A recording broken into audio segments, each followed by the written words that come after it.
Hello friends, welcome back சித்தர்வாக் channel நண்பர்களே. எனக்கு இந்த வீடியோவில் பார்த்தீங்கன்னு வச்சுக்கோங்களேன், மிக மிக முக்கியமான ஒரு ஆன்மீக ஜோதிட தாள்களை தான் இப்போ இந்த வீடியோவில் அதிரடியாக பார்க்க போகிறோம். என்ன ஆன்மீக ஜோதிட தாள்கள் அப்படிங்கிறத இன்ட்ரோ மூலிமா சொல்லிடுறேன், நோட் பண்ணிக்கோங்க.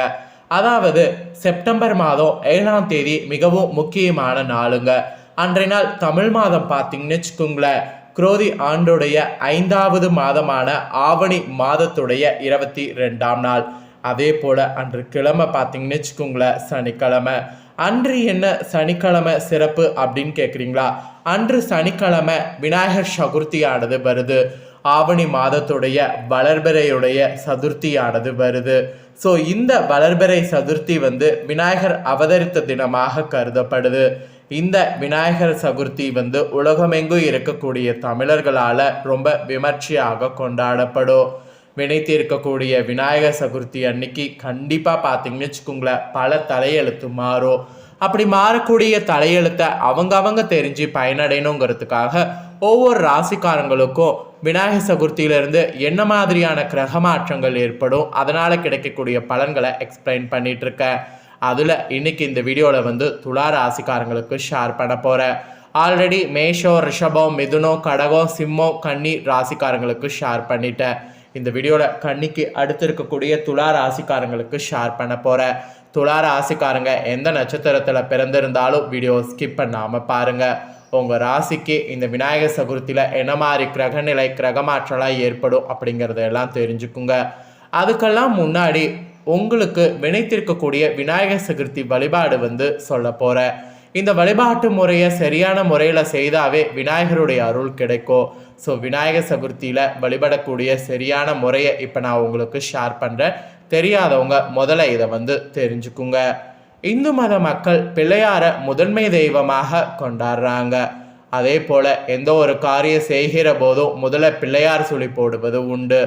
அந்த வகையில் இந்த ஆண்டு விநாயகர் சதுர்த்தி செப்டம்பர் 7, 2024 சனிக்கிழமை கொண்டாடப்படுது. இந்த நாளில் வழிபாடு செய்யக்கூடிய முறை இதுதான்.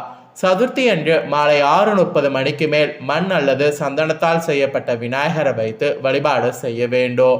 அப்புறம் வாசலில் கோலமிட்டு மாவிளை தோரணம், வாழை தோரணம் கட்ட வேண்டும். வாழையில பச்சரிசியை பரப்பி அதில் விநாயகர் பெருமானுடைய களிமண் சிலையை வைக்க வேண்டும். நைவேத்தியமாக அவுள், பொறி, கடலை, கொழுக்கட்டை, சுண்டல் என்று விநாயகருக்கு படையல் செய்ய வைக்க வேண்டும். விநாயகர் துதிகளான சீத்தகாலபை என தொடங்கக்கூடிய விநாயகர் அகவல் மற்றும் காரிய சித்தி மாலை பாடல்களை பாராயணம் செய்ய வேண்டும். அதுக்கப்புறம் சாம்பிராணி தீபங்கள் ஏற்றி வழிபாடு செய்ய வேண்டும்.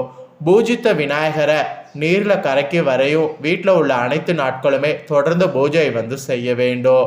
விநாயகர் சதுர்த்தி நாளில் ஒருவேளை உணவு உண்டு, இரவில் பால் பழம் மட்டும் சாப்பிட வேண்டும். விநாயகருக்கு பூஜை முடித்த பின் சந்திரனையும் வணங்குறது இந்த நாளில் நல்லது. பொதுவாகவே சந்திரனை மற்ற நாளில் வணங்குறதை விட இந்த நாளில் வணங்குறது ரொம்ப நல்லது என்று குறிப்பிடப்படுது. அதனால் சந்திரனை பார்த்தீங்கன்னு வச்சுக்கோங்களேன், இந்த நாளில் கண்டிப்பாக வணங்க வேண்டும். ஸோ இவ்வளோ நேரம் பார்த்தீங்கன்னு வச்சுக்கோங்களேன், விநாயகர் சதுர்த்தியுடைய வழிபாடு பார்த்துட்டோம். இப்போ அடுத்ததாக இந்த விநாயகர் சதுர்த்தியிலிருந்து கிரகநிலைகள் என்ன மாதிரி இருக்கும், இந்த கிரகநிலைகளால் துலா ராசிக்காரங்களுக்கு என்ன மாதிரியான பலன் கிடைக்கும் அப்படிங்கிறத பார்க்க போகிறோம். ஸோ துலா ராசிக்காரங்க வீடியோ ஸ்கிப் பண்ணாமல் பாருங்கள். உங்கள் ராசிக்கு என்ன மாதிரியான பலன் கிடைக்கும் அப்படிங்கிறத தெரிஞ்சுக்குங்க. அதுக்கு முன்னாடி உங்களுக்கு கிரகநிலை என்ன மாதிரி அமைஞ்சிருக்குங்கிறத சொல்கிறேன், அதை நோட் பண்ணிக்கோங்க. துலா ராசிக்காரங்க சித்திரை 3, 4 பாதம், சுவாதி, விசாகம் 1, 2, 3 பாதத்தில் பிறந்தவங்களுக்கு இந்த கணிப்பு கரெக்டாக இருக்கும். அதனால் இந்த நட்சத்திரத்தில் பிறந்தவங்க வீடியோ ஸ்கிப் பண்ணாமல் பாருங்கள். கிரகநிலை இந்த விநாயகர் சதுர்த்தியிலேருந்து எப்படி இருக்குன்னா, அஷ்டமஸ்தானத்தில் குரு, பாக்கியஸ்தானத்தில் செவ்வாய், லாபஸ்தானத்தில் சூரிய புதன், அயனசயன போகஸ்தானத்தில் சுக்கரன் கேது, பஞ்சமஸ்தானத்தில் சனி வகரத்தோடு, ரணருண ரேகஸ்தானத்தில் ராகு. இந்த மாதிரி தான் கிரகநிலைகள் பார்த்தீங்கன்னு வச்சுக்கோங்களேன், இந்த விநாயகர் சதுர்த்தியிலிருந்து வள வரப்போகுது. கிரகநிலைகள் இந்த மாதிரி வள வருவது மட்டும் இல்லாமல் கிரக மாற்றங்கள் வேற ஏற்படும். கிரக மாற்றங்கள்னு பார்க்கும்போது கரெக்டாக செப்டம்பர் 17ஆம் தேதி லாபஸ்தானத்திலிருந்து சூரியன் அயனசயன போகஸ்தானத்துக்கு மாறுறாரு. செப்டம்பர் 19ஆம் தேதி லாபஸ்தானத்திலிருந்து புதன் அயனசயன போகஸ்தானத்துக்கு மாறுறாரு. செப்டம்பர் 19ஆம் தேதி அயனசயன போகஸ்தானத்திலிருந்து சுக்கரன் ராசிக்கு மாறுறாரு. இந்த மாதிரி கிரக மாற்றங்களும் இருக்குது. கிரக மாற்றங்கள், கிரக நிலைகள் இதனோட அடிப்படையில் நீங்கள் பெறக்கூடிய பலன்களை ஜோதிடர்கள் கணிச்சிருக்காங்க.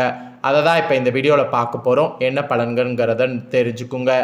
எப்போதும் சதா சிந்தனையோடு உலா வரக்கூடிய துலா ராசிக்காரங்களுக்கு நீங்கள் அதை செயல்படுத்துவதில் வல்லவர்களாக இருக்கணும். இந்த விநாயகர் சதுர்த்திக்கு பிறகு ராசிநாதன் சுக்கிரன் ராசியில் ஆட்சி பெற்று பலமாக அமர்ந்திருக்கிறாரு. இதனால் எதிலும் முன்னேற்றங்களானது உங்களுக்கு காணப்படும்.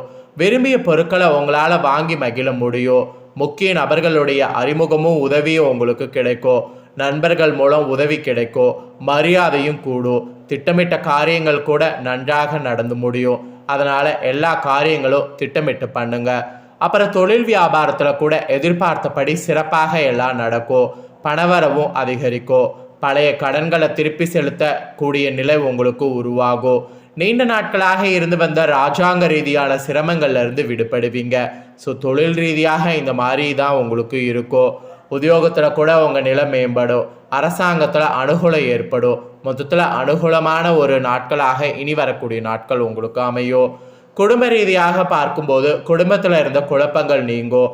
வேடிக்கை வினோத நிகழ்ச்சிகளில் குடும்பத்தோடு சென்று கலந்து கொள்ள நேரிடும். சிலருக்கு திருமணம் கூட கைகூடும். கணவன் மனைவிக்கிடையே நெருக்கம் ஏற்படும். பிள்ளைகளால் நன்மை கிடைக்கும். பெண்களுக்கு எதிர்பார்த்த உதவிகள் கிடைக்கும். விரும்பிய பொருளை வாங்கி மகிழ முடியும். மொத்தத்தில் பார்த்தீங்கன்னு வச்சுக்கோங்களேன், உங்களுக்கு விரும்பியது எல்லாமே நிறைவேற மாதிரி கால சூழ்நிலை அமையும். கலைத்துறையில் இருக்கிறவங்களுக்கு வாகனத்தை ஓட்டும் போது கவனமாக இருக்கணும். எதிர்பார்த்த தாள்கள் தாமதமாக வரும். கூட இருப்பவர்களிடம் எந்த விஷயத்தையும் சொல்லும் போது கவனம் தேவை. பொருளாதாரம் உங்களுக்கு உயரும். எதிர்ப்புகளும் ஓரளவு விலகும். கடன் தொடர்பான பிரச்சனைகளும் தீரும். பல வகையான யோகங்கள் உங்களுக்கு ஏற்படும். அப்புறம் அரசியல் துறையில் இருக்கிறவங்களுக்கு மனக்குழப்பம் நீங்கும். ஆனால் பிறரோடு பழகும்போது நிதானம் தேவை. தொழிலில் முன்னேற்றம் காணப்படும். பொருளாதார முன்னேற்றம் உண்டாகும். பழைய பாக்கிகள் வசூலிப்பதில் வேகம் பிடிக்கும். ஸோ மாணவர்களுக்கு கூட கல்வியில் வெற்றி பெற எடுக்கக்கூடிய முயற்சிகள் சாதகமான பலனை தரும். இப்படி பல வகையில் பார்த்தீங்கன்னு வச்சுங்களேன், உங்களுக்கு பலன் கிடைக்கும். இதில் நட்சத்திர வாரியாக பார்க்கும்போது சித்திரம் 3-4 பாதங்களில் பிறந்தவங்களுக்கு மனதில் இருந்த காரணமில்லாத வருத்தங்களும் குழப்பங்களும் மறையும். பணம் நடமாட்டம் சீராக இருந்து வரும். இடமாற்றம் நிலமாற்றம் ஆகியவை சிலருக்கு ஏற்படும். தம்பதிகளுக்குள் ஒவ்வொருவரால் அனுகூலம் ஏற்படும். எதிரிகள் அடங்கி போவாங்க. கூட்டு தொழிலில் ஈடுபாடு உள்ளவர்கள் அதிக லாபம் பெற முடியும். ஸோ மொத்தத்தில் பார்த்தீங்கன்னு வச்சுக்கோங்களேன், இந்த நட்சத்திரத்தில் பிறந்தவங்களுக்கு இந்த விநாயகர் சதுர்த்திக்கு பிறகு அதிர்ஷ்டம் என்று சொல்லப்பட்டிருக்கு. அடுத்ததாக சுவாதியில் பிறந்தவங்களுக்கு, இதில் பிறந்தவங்களுக்கு உங்களுடைய உடல் ஆரோக்கியத்தில் சிறு பாதிப்புகள் ஏற்படலாம். பிள்ளைகளால் சந்தோஷங்கள் கிடைக்க பெறுவீங்க. அதிர்ஷ்ட வாய்ப்புகள் கைகூடி வரும். தாய் உடல்நலில் கவனம் செலுத்தி வருவது அவசியம். தெற்கு தென்கிழக்கு திசைகள் அனுகூலம் தரும். மொத்தத்தில் சுவாதி நட்சத்திரத்தில் பிறந்தவங்களுக்கு இந்த விநாயகர் சதுர்த்திக்கு பிறகு ரிஸ்க் இருக்குது, கவனமாக இருக்கணும். அடுத்து விசாகம் 1-2-3 பாதம் பிறந்தவங்க, இதில் இருக்கிறவங்களுக்கு உறவினர்களோட கருத்து பரிமாற்றங்கள் செய்யும் போது மிகுந்த எச்சரிக்கை தேவை. முயற்சிகளில் தடைகள் வந்தாலும் அதையெல்லாம் முறியெடுத்து வெற்றி பாதையில் பயணிப்பீங்க. தாய்வழி உறவினர்களோடு சின்ன கருத்து மோதல்கள் வரலாம். அதிலெல்லாம் ரொம்ப கவனமாக இருக்கணும் என்று உங்களுக்கு எச்சரிக்கையானது விடுக்கப்பட்டிருக்கு. ஸோ நட்சத்திர வாரியாகவும் துலா ராசிக்காரங்களுக்கு இந்த விநாயகர் சதுர்த்திக்கு பிறகு இந்த மாதிரியான பலன் கிடைக்கும் என்று குறிப்பிடப்பட்டிருக்கு.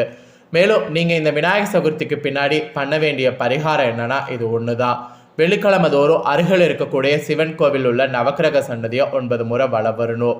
இதை நீங்கள் செய்தீங்கன்னாவே உங்களுக்கு நல்ல பலன் கிடைக்கும். மேலும் உங்களுக்கு இந்த விநாயகர் சதுர்த்திக்கு பிறகு அதிர்ஷ்ட கிழமைன்னு பார்த்தீங்கன்னா வளர்பிறையில் திங்கள் புதன் வெள்ளி, தேய்பிறையிலையும் திங்கள் வியாழன் வெள்ளி. அதே போல் சந்திராஷ்டம தினங்கள் பார்த்தீங்கன்னு வச்சுக்கோங்களேன் 23, 24. அதிர்ஷ்ட தினங்கள் பார்த்தீங்கன்னா 16, 17. ஸோ இந்த விநாயகர் சதுர்த்திக்கு பிறகு உங்களோட வாழ்க்கை எப்படி இருக்கும் அப்படிங்கிறத தெளிவாக இந்த வீடியோவில் எக்ஸ்பிளைன் பண்ணிட்டேன். எக்ஸ்பிளைன் பண்ணதை தெரிஞ்சிருப்பீங்க. ஸோ தெரிஞ்சதுக்கேற்ப நடந்து பலன் பெறுங்க. ஸோ இந்த வீடியோவை இப்போ நீங்கள் பார்த்து முடித்த உடனே இதை லைக் பண்ணி உங்கள் ஃப்ரெண்ட்ஸ் ஃபேமிலிக்கு ஷேர் பண்ணுங்கள். உங்கள் ஃப்ரெண்ட்ஸ் ஃபேமிலியில் இருக்கிறவங்களும் வீடியோ பார்க்கட்டும். அவங்களும் அவங்களோட ராசி துலா ராசியாக இருந்ததுன்னா இந்த தாள்களை தெரிஞ்சுக்குவாங்க. இந்த தாள்களை தெரிஞ்சு இந்த தாள்களுக்கேற்ப நடந்து பலனடைவாங்க. ஸோ கண்டிப்பாக வீடியோ லைக் பண்ணி ஷேர் பண்ணுங்கள். உங்கள் ஃப்ரெண்ட்ஸ் ஃபேமிலியில் இருக்கவங்களும் பார்த்து பலனடையட்டும். மேலும் இதே போல் புதிய அப்டேட்டான நிறைய வீடியோ நம்ம சேனலில் போடப்படும். அதை எல்லாத்தையுமே உடனுக்குடனே தெரிந்து கொள்ள மறக்காமல் நம்ம சேனலை சப்ஸ்கிரைப் பண்ணுங்கள். கூட பெல் பண்ண ப்ரெஸ் பண்ணுங்கள். ஃபர்ஸ்ட் டைம் பார்க்குறவங்க நம்ம சேனலை சப்ஸ்கிரைப் பண்ணாமல் இருந்தீங்கன்னா சப்ஸ்கிரைப் பண்ணி பெல் பண்ண ப்ரெஸ் பண்ணிட்டீங்கன்னா இனி நான் போடுற மற்ற அப்டேட்டான எல்லா வீடியோஸும் உடனுக்குடனே தெரிந்து கொள்ளலாம். ஸோ மறக்காமல் பண்ணுங்கள். சுவாரஸ்யமாக வேறொரு புதிய தகவலோடு இன்னொரு வீடியோவில் வந்து சந்திக்கிறேன். நன்றி.